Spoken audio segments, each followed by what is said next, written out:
علی bag, اگلا سوال ہے کہ آج 29 شعبان 1440 ہجری ہے، رمضان المبارک کی آمد ہے۔ اس حوالے سے ایک کریٹیکل سوال ہے کہ کیا قیام اللیل کے دوران یعنی تراویح میں امام صاحب کے پیچھے موبائل فون سکرین پر قرآن پاک دیکھ کر تلاوت سن سکتے ہیں؟ حرمین شریفین میں بھی بعض لوگ مصحف اٹھا کر امام کی قرات سنتے ہیں، کیا ایسا عمل کرنا جائز ہے؟ وضاحت فرمائیں۔ دیکھیں جی، یہ کریٹیکل سوال ہے۔ آج میرا خیال ہے 29 شعبان ہے جی ہاں جی، چانس تو یہ ہے کہ شعبان 30 کا ہوگا، کیونکہ عرب میں بھی شعبان 1440 ہجری انہوں نے بتایا کہ 30 کا ہوگا، تو پاکستان میں انشاءاللہ امید ہے کہ منگل کو روزہ ہوگا، سوموار کو ہو گیا تو اللہ کی مرضی۔ تو رمضان المبارک میں عموماً جو لوگ یعنی عربی کا ترجمہ نہیں جانتے ہوتے، ان کی خواہش یہی ہوتی ہے کہ نماز میں کنسنٹریشن کے لیے مصحف کو ہاتھ میں پکڑ لیں، کم از کم چلیں ہم عربی پتہ لگتی رہی کیا پڑھ رہے ہیں، اور ترجمے والا قرآن ہو تو بندے کو اتنا ٹائم بھی مل جاتا ہے کہ وہ نیچے ترجمہ بھی دیکھ سکتا ہے۔ اور آج کل تو اس سے بھی زیادہ آسانی ہو گئی ہے کہ اسمارٹ فونز ہیں لوگوں کے پاس، اس کو اگر ایئر فلائٹ موڈ میں کر لیا جائے، کیونکہ اگر آپ ایئر فلائٹ موڈ میں نہیں کریں گے اور بیچ میں اپنے میسیجز بھی آنا شروع ہو جائیں گے تو پھر ایک عجیب تماشا ہی لگ جائے گا نا، تو قرآن پاک کھول کے وہ پڑھ سکتے ہیں۔ یہ علیحدہ بات ہے کہ اس کی وجہ سے اب امام مسجدوں کے لیے بڑی مصیبت کھڑی ہو گئی ہے۔ پہلے وہ جو اتنے لمبی لمبی چھلانگیں مار جاتے تھے نا، وہ اب پکڑی جاتی ہیں، کیونکہ اب وہ سامع تو اس کا تنخواہ دار نہیں ہے نا، اب تو ساری قوم ہی سامع بنی ہوئی ہے۔ وہ ایک تو خاموشی اختیار کر لے گا، وہ تو باقی جنہوں نے اٹھائے ہوئے قرآن وہ کیسے خاموشی اختیار کرے؟ وہ تو کہیں گے حضرت بڑی لمبی چھال ماری ہے۔ تو یہ اس کی وجہ سے یعنی علماء کے لیے بھی، علماء تو نہیں کرنا چاہیے، قاری چلے آج علماء کو چھوڑ دیتے ہیں، قاری حضرات اور جو حفاظ ہیں ان کے لیے ایک مشکل بن جاتی ہے۔ حالانکہ اگر وہ اپنی آخرت کو دیکھیں تو ان کو خوش ہونا چاہیے کہ ان کی غلطیاں یعنی صحیح طریقے سے پریسائزلی نکل سکتی ہیں، لیکن اس میں یہ بھی یاد رکھنا چاہیے کہ ہر بندے کا کام نہیں کہ وہ لقمہ دے، یہ صرف سامع کا کام ہے کہ وہ لقمہ دے، اور اگر سامع نہیں دے رہا تو سامع ہٹا کے آپ خود سامع بن جائیں، لیکن ایک بندہ ہی لقمہ دے تاکہ وہ کنفیوز نہ ہو۔ اور لقمہ دینے کا طریقہ بھی سیکھنا پڑے گا آپ کو، یہ نہیں ہے کہ ذرا سی غلطی ہوئی تو آپ نے لقمہ دے دینا ہے، تھوڑی دیر انتظار کرنا ہوتا ہے، وہ پڑھنے والے کو خود ہی اندازہ ہو جاتا ہے کہ مجھ سے کچھ غلطی ہو گئی ہے، میں یعنی متشابہ آیات میں ادھر سے ادھر چل پڑا ہوں، تھوڑی دور جا کے وہ پھر واپس آ جاتا ہے۔ اگر اس کے باوجود وہ نہ آ رہا ہو پھر آپ اس کو پیچھے سے لقمہ دیں تاکہ وہ پیچھے سے شروع کرے تو وہ آگے اپنے آپ کو امپروو کر لے، لیکن یہ طریقہ آپ کو سیکھنا پڑے گا، ہر بندہ نہیں لقمہ بھی دے سکتا۔ تو اہل حدیث تو یعنی اس کو جائز سمجھتے ہیں، حنفیوں کے ہاں اس حوالے سے بڑی سختی پائی جاتی ہے، وہ کہتے ہیں نہیں جی بالکل مصحف اٹھا کے آپ پیچھے کھڑے نہیں ہو سکتے، یہ تو نماز کی کنسنٹریشن برباد ہو جاتی ہے۔ پہلے تو اس میں اصولی بات آپ سمجھ رہے ہیں کہ اس کی اصل تو دین میں موجود ہے، کیونکہ صحیح بخاری اور مسلم کی متفق علیہ حدیث ہے کہ نبی علیہ السلام اپنی نواسی امامہ بنت ابی العاص کو اٹھا کے نماز کی جماعت کروایا کرتے تھے، یعنی آپ صحابہ کو امامت، ورنہ تو آپ ایک صحابی کی ڈیوٹی لگا دیتے کہ اس بچے کو دیکھو، چھوٹی بچی آپ کی نواسی امامہ، یہ ویسے لوگ نام امامہ رکھ دیتے ہیں، یہ حمزہ یعنی الف کے اوپر پیش ہے، امامہ بنت ابی العاص، امامہ نام آپ علیہ السلام کی نواسی کا نام ہے، سیدہ زینب کی جو بیٹی تھی۔ تو صحابہ کرام کہتے ہیں جب سجدے کی باری آتی تو آپ اس کو چھوٹی بچی کو سائڈ پہ بٹھاتے، سجدہ کرتے، اور پھر جب قیام میں جاتے تو دوبارہ اٹھ سے اٹھا لیتے۔ تو اس سے یہ بات ثابت ہو گئی کہ مطلب آپ نماز کے دوران عذر کے طور پہ کوئی چیز اٹھا سکتے ہیں، یعنی یہ اس کی اصل ہے۔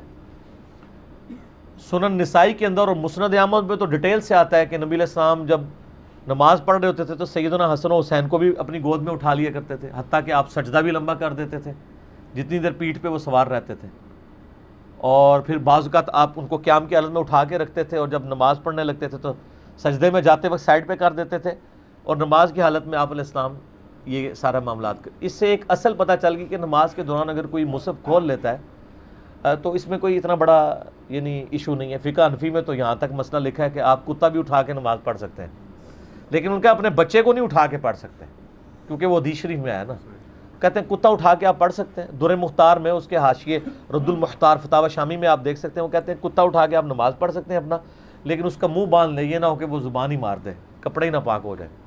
پورا طریقہ انہوں نے بتایا ہے کتا اٹھا کے نماز پڑھنے کا شرعی طریقہ، ٹھیک ہے، وہ کہتے ہیں سڑک پار کرنے کا صحیح طریقہ، تو کتا اٹھا کے نماز پڑھنے کا صحیح طریقہ وہ کہتے ہیں کتا اٹھا لیں لیکن مصحف نہیں آپ جناب یہ نہیں آپ اٹھا سکتے. تو معاذ اللہ یہ انہوں نے یہ نہیں مسئلے. اور ویسے بھی یعنی چونکہ علم حدیث سے یہ نابلد لوگ ہیں, ان کو آئیڈیا نہیں ہے چیزوں کا. باقاعدہ صحیح بخاری میں امام بخاری رحمہ اللہ نے چیپٹر کی ہیڈنگ میں تعلیقاً یہ پوری روایت لی ہے. تعلیقاً وہ روایتیں ہوتی ہیں جو بغیر سند کے امام بخاری بیان کرتے ہیں, ان کی اسناد دوسری کتابوں میں المصنف ابن ابی شیبہ میں, سنن الکبریٰ البیہقی میں, مصنف عبد الرزاق کے اندر آپ کو مل جاتی ہیں. اور ابن حجر اسقلانی نے جو فتح الباری اس کی شرح لکھی ہے نا صحیح بخاری کی, وہ اکثر اس طرح کی تعلیقاً روایتوں کی اسناد بھی لے آتے ہیں کہ یہ کہاں سے امام بخاری نے لی ہیں.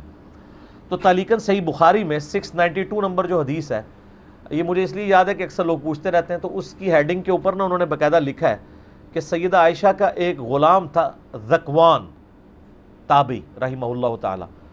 تو وہ سیدہ عائشہ کا چونکہ محرم بھی تھا, غلام تھا نا آپ کا, تو وہ آپ کو قیام اللیل کروایا کرتا تھا مصحف ہاتھ میں پکڑ کے. یعنی سیدہ عائشہ اس کے پیچھے کھڑے ہو کے نیت کر لیتی تھی قیام کی, اور وہ ہاتھ میں پکڑ کے, اس کو قرآن زبانی نہیں آتا تھا تو وہ دیکھ کے آپ کو قیام کروایا کرتا تھا. اس سے یہ بات پتہ چل گئی کہ یہ اس سے اگلا ورژن ہے کہ امام بھی جو ہے نا وہ قرآن ہاتھ میں پکڑ کے قیام کروا سکتا ہے. سامنے والا تو مسئلہ ہی چھوٹا رہ گیا نا. ٹھیک ہے, اس کی پوری سند سنن الکبریٰ البیہقی میں صحیح سند کے ساتھ موجود ہے جو امام بخاری نے تعلیقاً صحیح بخاری میں لی ہے. تو سنن الکبریٰ البیہقی میں آپ کو یہ پوری سند کے ساتھ مل جائے گا کہ ذکوان تابعی سیدہ عائشہ کو قیام کروایا کرتا تھا رضی اللہ تعالی عنہا و سلام اللہ علیہا. تو یہ اس بات کا ثبوت ہے کہ آپ خود امام بھی مصحف پکڑ کے, لیکن یہ پریفریبل ہے کہ یہ جو حافظ بنے ہوئے ہیں تو وہ حافظ بنے نا.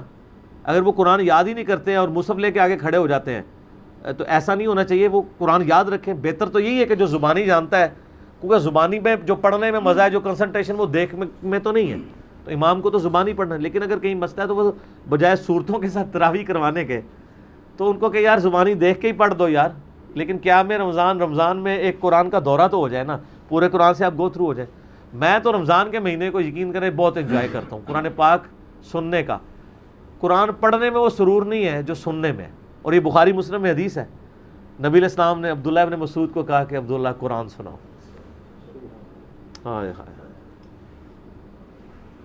ان کا یا رسول اللہ قرآن تو آپ پہ نازل ہوا ہے, میں آپ کو قرآن سناؤں. آپ فرمایا مجھے دوسروں سے سن کے مزہ آتا ہے. تو کہتے میں نے سورہ نساء کی تلاوت شروع کی. جب میں سورہ نساء کی اس آیت پہ پہنچا کہ وہ دن کیسا ہوگا کہ جب ہم ہر امت میں سے گواہ اٹھائیں گے اور آپ کو آپ کی امت کے خلاف گواہی کے طور پہ اٹھائیں گے, تو آپ فرمایا ابن مسعود بس کرو, ابن مسعود بس کرو.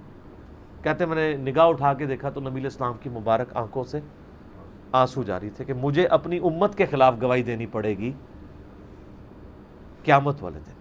نبی بڑے رقیق القلب ہوتے ہیں. امت کو شرم نہ آئے بے شک, لیکن امت کے پیغمبر کو اپنی امت کی فکر ہے. وقال الرسول یا رب ان قوم اتخذوا هذا القرآن مہجورا, سورۃ الفرقان آیت نمبر 30. قیامت والے دن نبی علیہ السلام شکایت کریں گے کہ اے اللہ میری قوم نے, میری امت نے قرآن کو پیٹھ کے پیچھے ڈال دیا تھا. تو آپ علیہ السلام رو پڑے کہ مجھے اپنی امت کے خلاف گواہی دینی پڑے گی. کہا ابن مسعود بس کرو, ابن مسعود بس کرو. تو سننے کا مزہ آتا ہے. اچھا یہ تو تھا کہ امام نے اٹھایا, یہ تو بڑا ورژن ہے. ایگزیکٹ یہ ورژن بھی موجود ہے, مصنف ابن ابی شیبہ میں موجود ہے کہ انس ابن مالک رضی اللہ تعالیٰ عنہ علیہ السلام قیام رمضان یا قیام اللیل کروایا کرتے تھے, تو ان کا جو غلام ہے وہ ان کے پیچھے مصحف اٹھا کے کھڑا ہوتا تھا اور ان کی غلطیاں ہائی لائٹ کرتا تھا. وہاں امام والا تو بخاری میں مل گیا, مقتدی والا جو ہے وہ المصنف ابن ابی شیبہ میں موجود ہے. تو یہ دونوں چیزیں ثابت ہو گئی. اسی کی ماڈرن فارم آپ مصحف چھوٹے سائز کا لے لیں زیادہ بہتر ہے, یا موبائل فون کو آپ ایئر فلائٹ موڈ میں کر کے اس کے اوپر کر لیں تاکہ باقی آپ اپنے کہیں میسیجز ان چکروں میں نہ پڑے رہیں, تو وہ اس کو رکھنا بھی آسان ہے. اور اگر آپ مصحف رکھ رہے ہیں نا تو مصنف ابن ابی شیبہ میں آپ کو تابعین کے آثار ملتے ہیں, ابن سیرین اور باقی لوگوں کے, کہ جب وہ مصحف اٹھا کے قیام کرتے تھے یا سنتے تھے نا, تو جب یعنی رکوع اور سجدے کا وقت آتا تھا تو وہ انہوں نے نا ڈیسک سامنے رکھا ہوتا تھا تو اس پہ مصحف یوں رکھ دیتے تھے, زمین پہ نہیں. سر پوائنٹ ٹو بی نوٹڈ.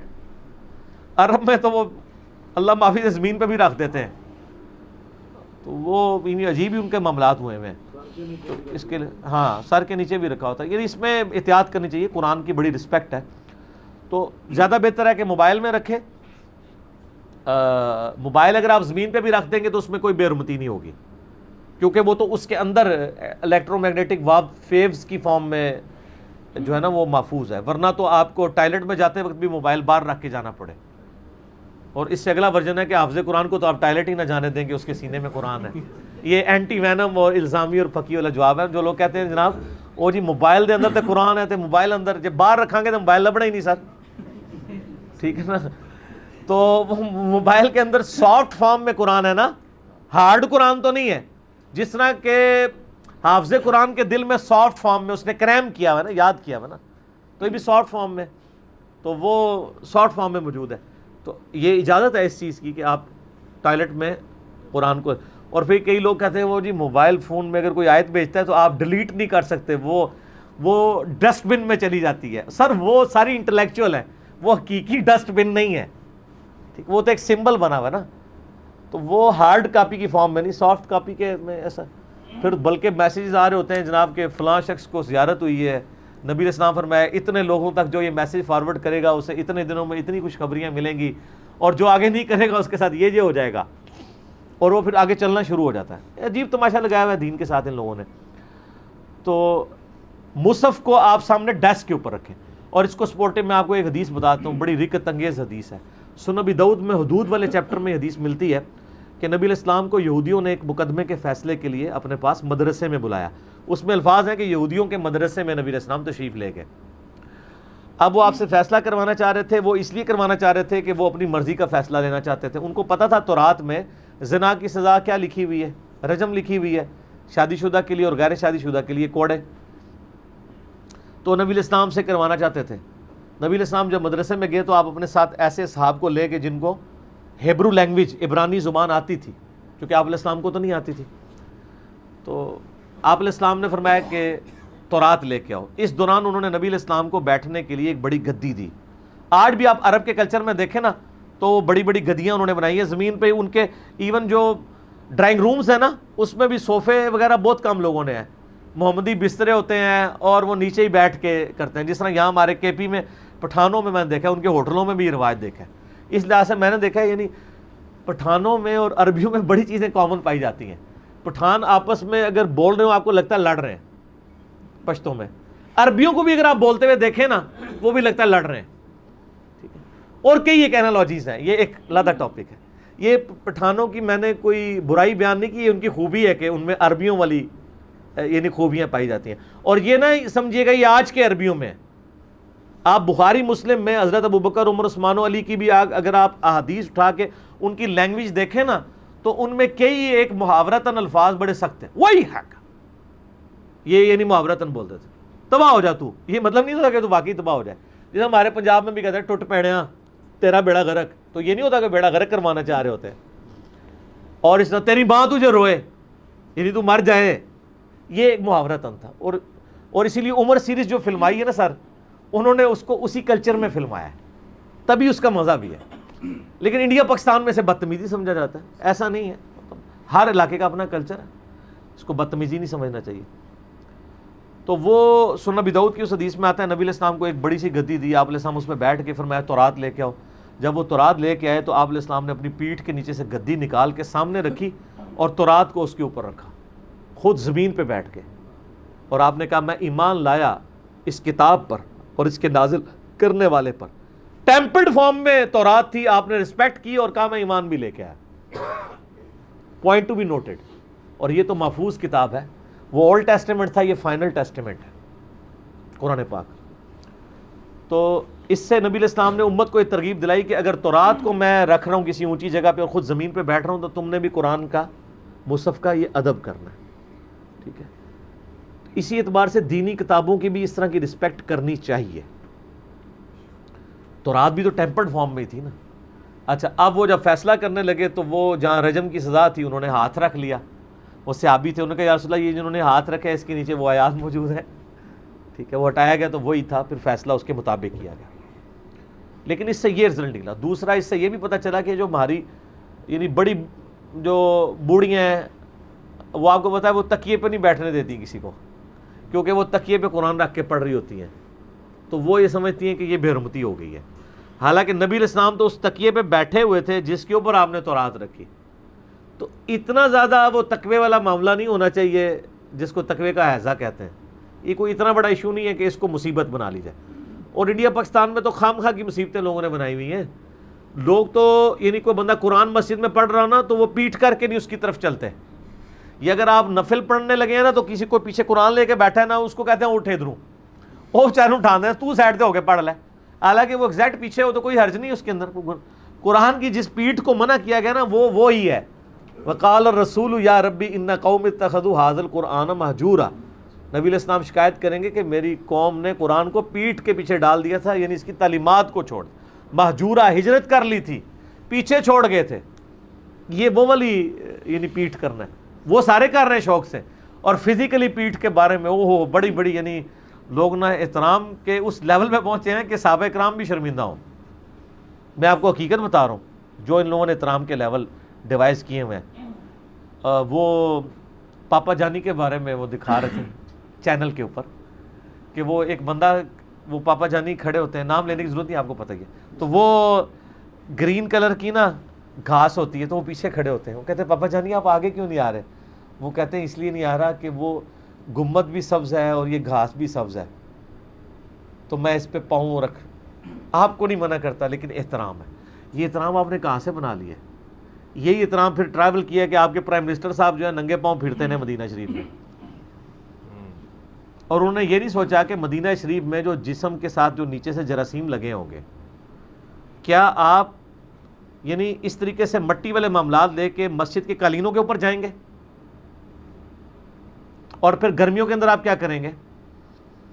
میرا خیال ہے جوتیاں انہوں نے بھی اتاری ہوں گی جہاں کوئی چھاؤں دیکھی ہوگی. ویسے تو گرم جگہ کے اوپر تو یہاں نہیں پاؤں لگتا, ٹھیک ہے.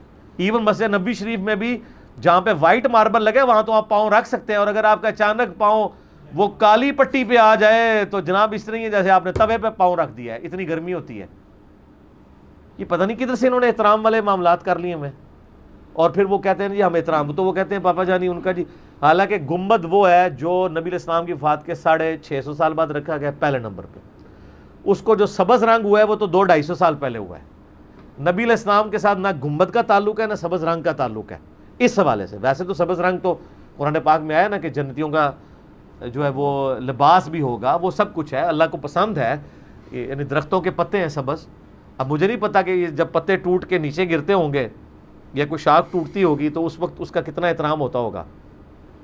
خزاں میں تو چلو پیلے ہو کے گرتے ہیں, جو ویسے درخت کٹ جاتے ہوں گے ان کا کیا احترام ہوتا ہوگا. تو پتہ نہیں ان کی بکریوں کو یہ کھانے کو سبز پتے بھی دیتے ہوں گے کہ نہیں. اور مجھے تو یہ بھی نہیں پتا کہ یہ سبز رنگ کی وہ جو میتھی ہے اور کیا کچھ ہوتا ہے جی, ساری سبزیاں بھنڈیاں, یہ پتہ نہیں کھاتے ہوں گے کہ نہیں کھاتے ہوں گے, کہ سارا احترام ادھر ہی آ گیا. ساری کہانیاں. تو مجھے جب ایسے لوگ ملتے ہیں تو میں ان کو پھر الزامی جواب دیتا ہوں. میں کہتا ہوں یار اس کو تو چھوڑ دو, بتاؤ غلاف کعبہ کالا ہے تو کالی جرابیں کیوں پہنتے ہو؟ وہ کہیں گے نہیں ہم نہیں پہنتے, ہم تو بوٹ پہنتے ہیں, بوٹ بھی کالے. اور نہیں جی کالے نہیں ہوتے, ہم دوسرے پہنتے ہیں, ان کے تلوے. یہ بھی جو پیلی چپلیں بھی بنائی ہوئی ہیں اس کے تلوے تو ابھی بھی کالے ہیں. اور سر آپ ان کو بھی کر دیں سڑک تے پھر بھی کالی ہے, سڑک تک کرو گے. اور جن گاڑیوں میں آپ گھومتے ہیں ان کے ٹائر بھی کالے ہیں, غلاف کعبہ کے رنگ والے. یہ کوئی دین نہیں ہے, یہ فیبریکیشن ہے دین کے اندر, آپ نے خود سے داخل کی ہے. یہ والے جو احترام کے رویے ہیں نا, یہ دین کے اندر غلوف ہے, اور اس سے منع کیا گیا لا تغلو فی دینکم, دین میں غلوف نہیں کرنا. ٹھیک ہو گیا جی. تو مزے کی باتیں جو مجھے یاد آتی ہیں میں حصول برکت کے لیے مدنی پھول آپ کے سامنے رکھ دیتا ہوں. ٹھیک ہو گیا نا جی.